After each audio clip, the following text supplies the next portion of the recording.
All right, you know what it is. Unique Make Audio, man. I'm here. I done broke down to y'all what cars is. You know, cars is how they break it down out here. They call it gangs and all that, but in there, they just call it cars. You know what I mean? The New York car, the DC car, the Dirty South car, the Sereno car, the Border Brother car, the GD car, cars. Cars is a crew.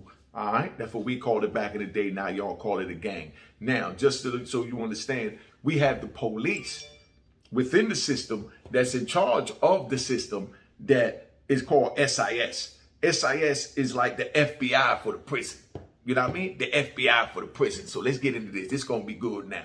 You got the FBI for the prison. They have the power to walk off a police officer for having sex with an inmate, for bringing drugs in. You understand what I'm saying? For bringing weapons in, you know, for raping an inmate, whatever. They also have the power to lock up the warden.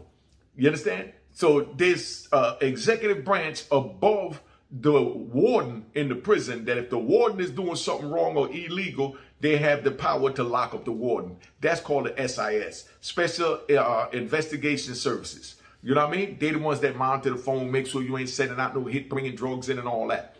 So they supposed to be the police, for the police. God damn it. You understand what I'm saying? Just so you understand. But now, I was out in Atwater. Atwater, like I telling y'all, man, California is a whole nother animal compared to any other prison, that Atwater prison. Much as it's such the California prison in general, because everything is gang orientated. You understand what I'm saying? We had in Atwater, we had the Sereno SIS. The guys that ran the SIS that was in charge of locking up anybody that violated the premises was Serenos. We're talking about the police. The police was Serenos. We had this one Sereno cop that used to walk in, you know what I mean? Talking about with his ankles, with his heels together, like how they crip walk. You know what I mean? He was a little fat dude. He used to, you know what I mean? That's how he used to walk. You know what I mean? This is a police officer. He gang walking.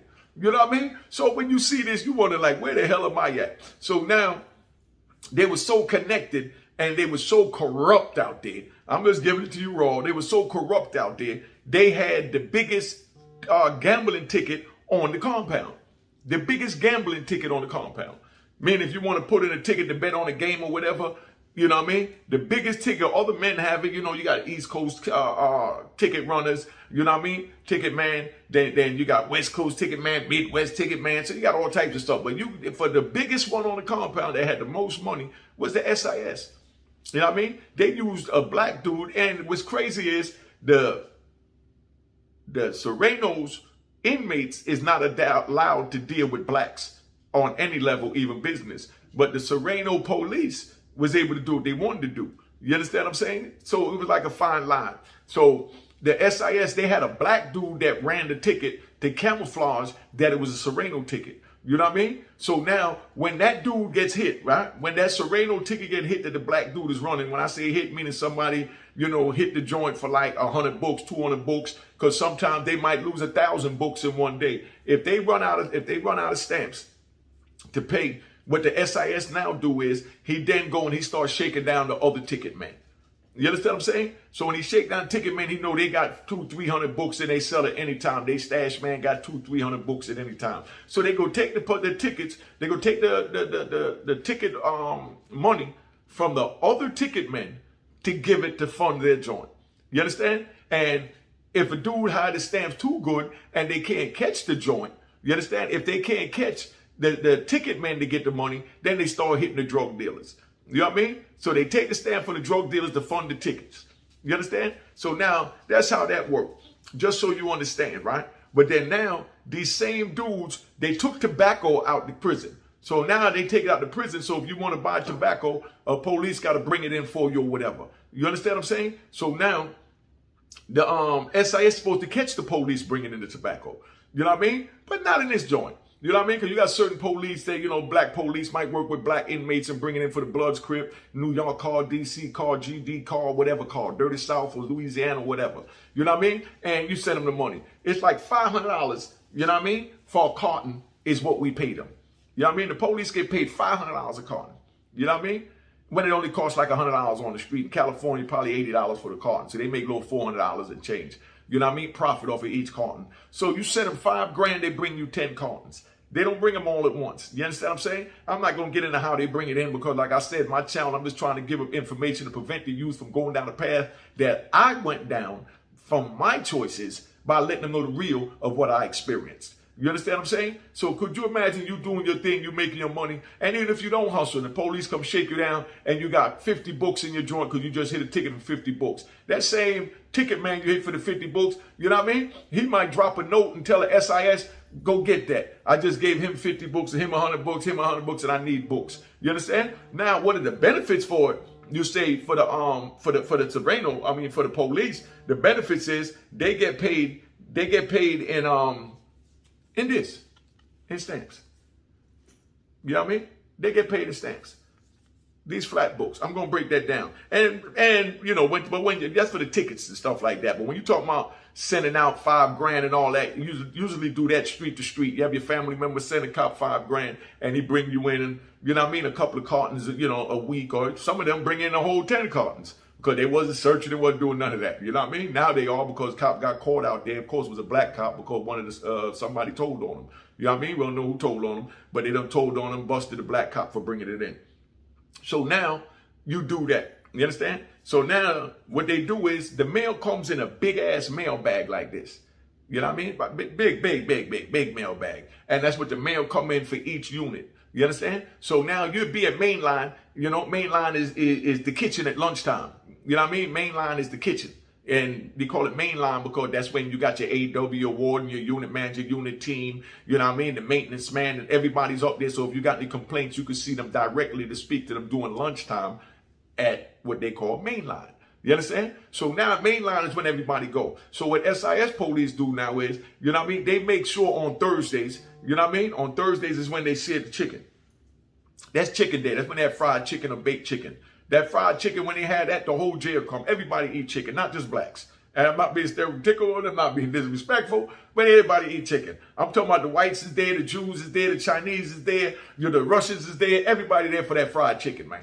You know what I mean? Fresh out the grill. So that's a big day, Thursdays. So on Thursdays, the SIS, they'll come up there, they'll walk around there, you know what I mean? They'll whisper in your ear, yo, we're going to have tobacco outside later on. We're going to have tobacco outside, you know, after the 4 o'clock count. They say after 4 o'clock count because all the staff is gone and they running the jail. So after 4 o'clock, they come out with that big ass mail bag filled with pouches of tobacco. I didn't know where to find none, but I'm going to get one to show to y'all eventually. A pouch costs $1 on the street. You know what I mean? In there, they go for $300 for a pouch of tobacco because you take a little pinch like this and sell it for $10. So with a pouch of tobacco this big and you get $10 for each one of these, you make a nice little piece of money to feed your family outside and take care of your bills and your habits if you got those too. So now they tell you that they're going to have the joints out there after 4 o'clock. So after 4 o'clock, you come out there, they tell you only bring flat books. That's all they want. Flat books or stamps complete. You know what I mean? Like this, where there's nothing taken off of it. They want these flat books because these flat books, like I said, these are forever stamps. The price will always be the same. That's why I got boxes of these. You understand what I'm saying? Because, you know, when I bought these, they were $7 now. Whatever a book of stamp is worth, that's what this is worth. So the value of this is always going to go up. They're going to keep raising the price of stamps for one reason, because nobody's using it anymore because of that electronic technology. You know what I mean? So they raise the price to help pay the cost of the truck, the gas, the overhead, and every goddamn thing else. All right? They working this. So now we got to figure out a way to work. So now they sitting there and they take flat books. So you go out there at 4 o'clock, they sitting at the table right under the tower where they got the police holding them down with a rifle. Now, this is the SIS that's supposed to stop the drugs, tobacco, and violence and everything in the jail. And they got the police in the tower with an AK-47 pointing down, you know what I mean, at the table to let you know, don't try and rob the goddamn cop, man. You understand what I'm saying? Who's the SIS? Who's the police? So when you go out there, they selling one of those pouches costs $1 on the street. They selling them for 8 of these. So I go out there, I get the police this. He gave me a pack of tobacco. This cost me $40. I sell it for $300 wholesale. If I break it down and sell it in pieces, I make $700, $800, double my money. You know what I mean? All from this 8 books, all from this $1 that the police spent. But when they get these 8 books, the next day, what they do now is they take that big bag of stamps and they take it to the post office, and the police cash it in. The post office cash it in, and they give you whatever the price of the whole book of stamp is worth on the street for that day's currency. So they go there with 2,000 of these and they getting $8 a book. 8,000 times 2. You understand what I'm saying? They getting some money. So that's how they hustle, feed their family and all that, man. That's the SIS. That's what they do. But like I said, the SIS is just as crooked than anything else. Now, the SIS, they'll go and they'll take stamps from the inmates. You understand what I'm saying? Like they go take stamps from the drug dealers. You know, they sell Suboxones in there. They sell heroin in there. They sell everything in there. Yeah, I'm telling like it is. That's what it is. It ain't telling because everybody knows it's a fact. In every jail you can get drugs. Because where there's a will, there's a way to get it in. All right? So now they come out there and you done sold $2,000 worth of drugs and you got your money in stamps and now you're looking for somebody to sell these stamps to so you get that money converted to the street to send it out to your family. To pay your bills, you know, help with your kids, whatever you need to do, legal fees. I know dudes that bought houses with stamps like this for their girl. You understand? So now they come and they take the stamps, they do what they got to do, and they take it out there and cash it in. But now the SIS is so cruddy.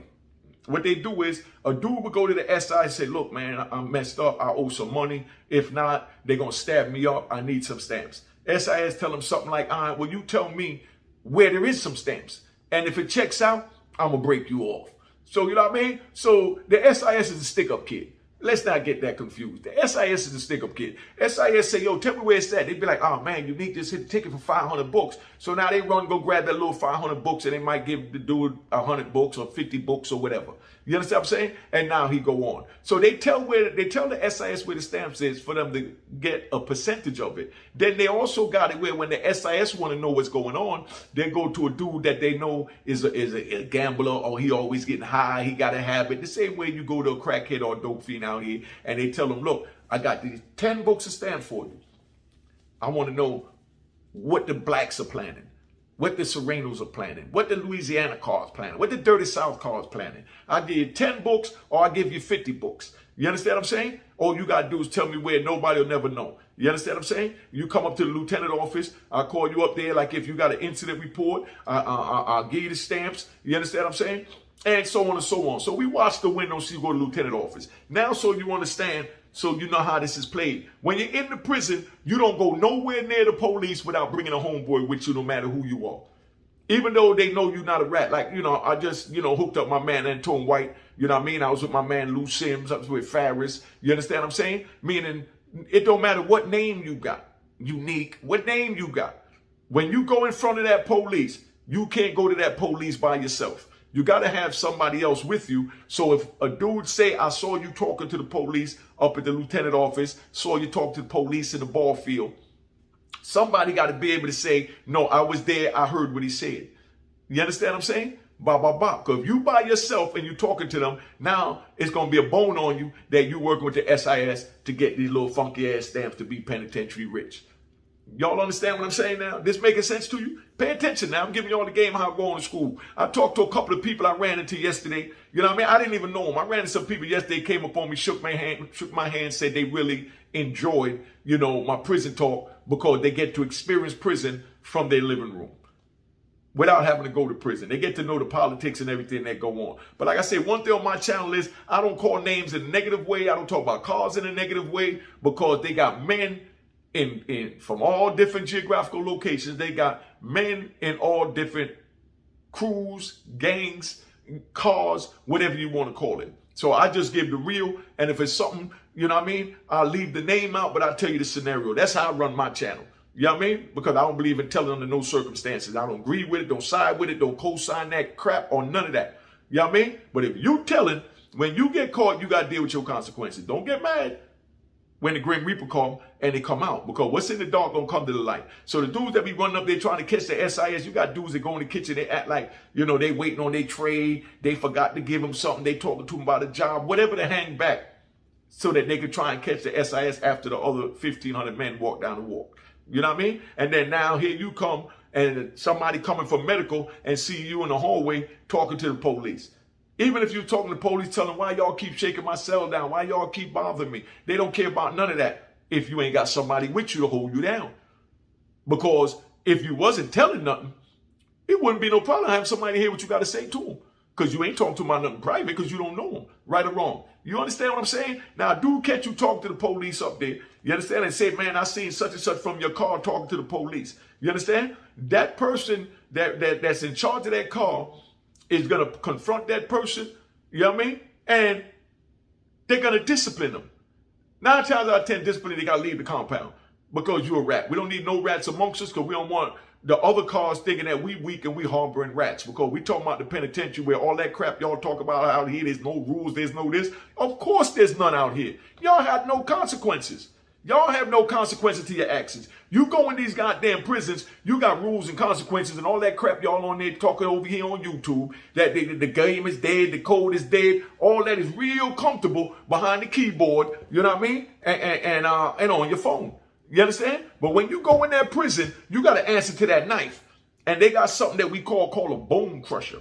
I'm going to have to do the YouTube search to see if if they'll say something about me showing you what a real bone crusher is. I don't mean a picture of it. I mean, I'm going to make a knife, because I made plenty of knives in the joint. I used to sell knives to the homeboys. You know what I mean? Before I got my stuff together. Let's get that right. But I'm going to make me a jailhouse knife right here on the street off of a regular, utensil that's floating around the prison that you wouldn't even suspect. Sometimes we'll take the toenail clippers. Show you how much time we got and how ingenuitive a man is when he want to make sure he survive. And he need a knife. You got the bunk beds that's made out of steel. The steel is literally this thick. You know what I mean? So what you do is, and I'm going to get this up because they already know. You know what I mean? So, can't say nothing. They take the toenail clippers that you buy for the commissary. And when you take the toenail clippers, you buy from the commissary, you know what I mean? Hold on. Hey, yo, big man, I'm doing a live right now. Give me a minute. I'm telling them about the crooked SIS police. I'm going to call you back. I just didn't want to answer, all right? All right, family. I'm going to call you right back. All right. Oh, you can listen. I'm going to leave it on. If you want to hang up. That way you hear what I'm dealing with. All right. So now, that was one of the big homies got another YouTube channel. I don't know if he wanted his name said, so I ain't going to say it, but I'm going to say it anyway. That was the big homie Shaft. You know what I mean? 10 toes down, calling, checking in. You know what I mean? But, this is what it is, man. So we make these big bone crushers, but the top of the bunk is this thick. We take the toenail clippers and we scrape it. We scrape it with that toenail clipper because that solid steel and it's sharp. So we scrape it with that toenail clipper until we get just a little hairline crack in it. Then we go get dental floss. Regular dental floss, they sell on commissary and they sell out here in the free world. And we take that with a needle and we string that through that little hole we did. And that dental floss is so strong. You take that dental floss, you get a sock, wrap it around your hand. You wrap the dental floss around your wrist and you hold that joint and you just rub it like this. And you draw the knife out in the shape that you want on the bottom bunk. You understand what I'm saying? You draw it out the way you want it on the bottom bunk, right? Somebody call me, I got to hit them back. They want the, and then now when you get the knife out, it's going to have jagged edges from you going like this. Then you take that knife, you get some sandpaper if you get it, but it's hard to get it. You ain't trying to spend the money for it because you might be making it just to sell it to the homies or to use it real quick because you got a beef. So then we go out there in the yard on that concrete. Everything in the prison is concrete. And you file that joint on the concrete. You know what I mean? And that's how you get it smooth and thin as you want it so it could go through something real easy like a piece of skin. You know what I mean? Or a sheet of paper with a razor blade. But, that's what that is, man. But, they take the knives from you. You understand what I'm saying? In Atwater, you get locked up for a knife. Like, they got that new joint. I'm going to do a purge. I'm going to do that joint, that new purge they got in Illinois is coming out. I'm going to do a live on that later on, right? But it's the same way. In Atwater was so corrupt, you understand, that you get caught with a knife in any jail, you're going to get locked up until you go to DHO and then you're going to get 60 days. But in Atwater, you get caught with a knife, you go up there, they call you up to the lieutenant office, they give you an incident report and send you back to the unit and tell you that you're going to be put on a call out for DHO. DHO didn't come there to them joints except once a year. In Atwater, they came once a year. So now when they come, imagine how many people done got incident reports for the whole year. The whole year. How many people got incident reports for the whole year? You know what I mean? Thousands of incident reports. And they only come for one day and they take lunch. So when they put you on a call out, it'd be a call out this thick. You know what I mean? With over 500, 1,000 names on it that got to go to DHO. So you just don't go.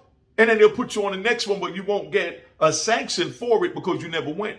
And if you don't go, they don't sanction you for not going. So it's like, you get caught with a knife, nothing happened. You understand what I'm saying? Like I'm going to tell you about the gunners. Gunners is what you call the people that masturbate at the female COs. You understand what I'm saying? I'm going to give you a whole video on that. But even the gunners, they masturbate at the COs and they get an incident report, and it's a 300 series, a minor series. That they send it to your case manager, and he sent it to your unit manager, to your counselor, and then they hold a little thing and say, okay, you got 2 hours extra duty for pulling your pee-wee out at that female staff. That went on so much that they wound up filing a lawsuit on it. That's a whole nother video, so I'm going to hold that. Let me get back to the SIS. As you see, I take you all over the place because this is all up in here. So this is how we moving. You know what I mean? Been on here 20 minutes, but I'm going to give you a little bit more because I think y'all deserve it. And somebody hit me in the comments. I read all my comments, and I answer all my comments. And y'all see I get a lot of comments, but I take the time to answer the comments, even if I just put a like by them, if I feel that it don't really want to respond because they give me a little thumbs up or something. So I give them the little arm and hammer, and I let everybody know that I acknowledge them and I'm communicating with them. But now, that's where that go down. So I respond to all my comments. Somebody put in the comments, said, man, Unique, make them longer, make your videos longer than 10 minutes because I listen to it like an audio book when I'm driving, or I listen to it while I'm at work, while I'm working. So I would like it a little longer than 10 minutes. So that's why I doubled it up right now and gave y'all 20 minutes. Now I'm going to give y'all a little more. So that's SIS. That's how crooked they are. Now, I got so much to tell you about Atwater because I was there 3 years consecutive and I've never seen nothing like it. One thing I seen that y'all might never see in life that I was blessed to see. Check this out. I'm in Atwater. They locked us down for 6 months. I'm going to give you another video on that in detail later. You know what I mean? So y'all tell me in the comments what videos y'all want from the different things that I touch and bounce. All right? This is touch and bounce. In New York, we call it stick and move. So I'm sticking and moving with the conversation because we just building right now. With this collective minds coming together to get a better understanding of what each other saw, that we don't want the next person to experience. That's why I'm telling the youth, don't get involved. That's what these stories are about, to let the youth know that it's not worth it to get involved. Okay. So now, I saw they locked me in the cell for 6 months where all I could do is look out this window. They had this little window like this, and that's the only sign of daylight I had for 6 months. While I'm looking out this window, they wound up putting grass down. I'm going to tell you in another video, if y'all want to hit them in the comments, why this jail didn't have no grass. You know what I mean? But anyway, they wound up, and why they decided to put grass there. That's an interesting story. I'm going to tell it when I remember, but if y'all hit me up now, I'm going to put it. But I used to look out that window. You understand what I'm saying? And just look at the dirt where they put the seeds down. You understand? And they watered it. You know what I mean? And the sun is beating on it. And they got the hose going on it at night. And I'm sitting there and I actually could see the grass growing one blade at a time. I watched grass grow from the dirt one blade at a time for being locked up in that water.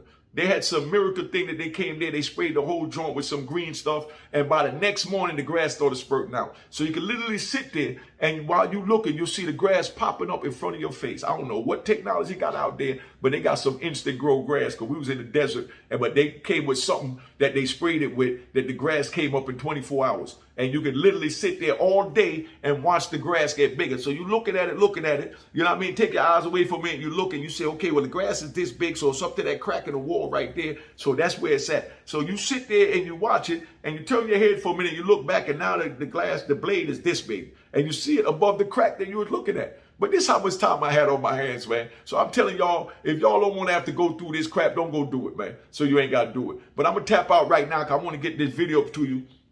Because I put up a real good video of me and my man kicking it. But I see y'all like the prison stories and like when I talk to you one-on-one and give you this game. So I'm trying to give you what you want and still give you other people giving their opinions, you know, and their stories about in prison. So I'm going to start doing more lives. So I'm looking for moderators and all that. You know what I mean? I'm going to start doing some more lives. I'm going to bring people in. So all y'all with your comments, you're welcome to come on the live after you get screened, as long as you're respectable. No disrespect to nobody. You see my channel, I try and keep the peace. You understand what I'm saying? And I don't disrespect nobody, and I keep everything 100.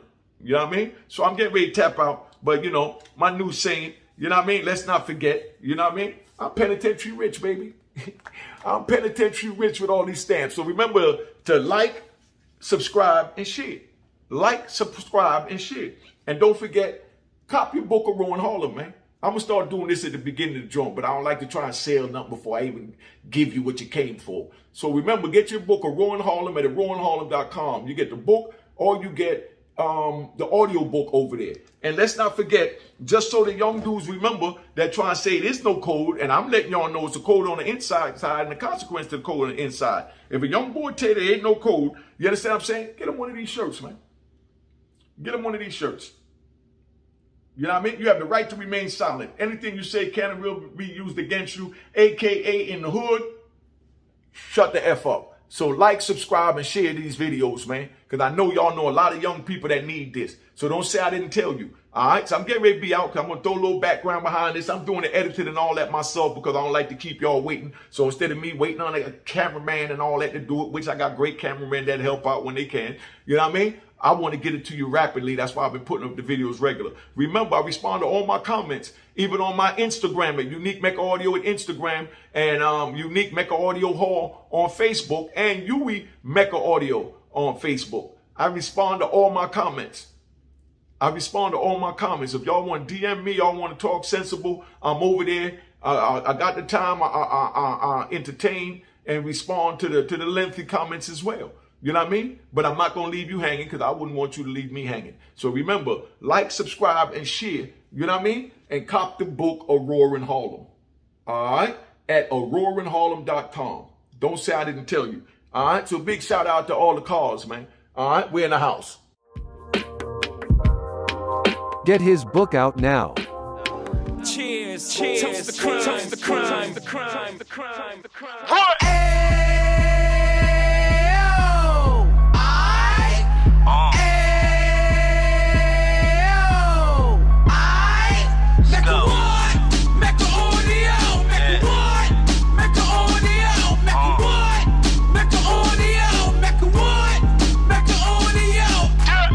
Fresh out the can of 26, he back on the strip, getting back in the mix. What he mentions a gift. You stand up 10 toes down, and I suggest you pay attention to this. Real. Take a little gully posse and put it in Harlem. He cut from the bottom, came up from the bottom. Drop the book, you should go and get it. The Instagram page and the YouTube, you could go and visit. Then you could consider yourself LinkedIn. Sit front row and get Jews from a kingpin. How he went through it, so you ain't gotta go do it. To not pay attention would be stupid. Talking about a man that probably put your grandfather on. Probably the reason that him and your grams got along. A man that generated millions on the block, did his time, never squilling to the cops, make an audio.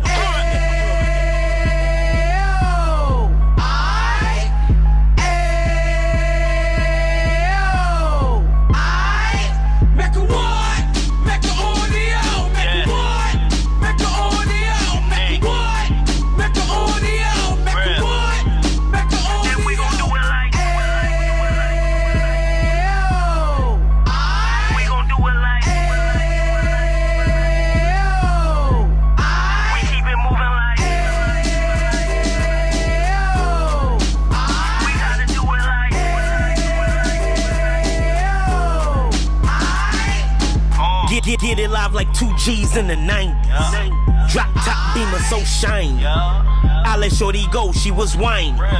Treat her like my past, she behind me. Spend a couple bands on the Dapper Dan. You be back again, getting green like a Packers fan.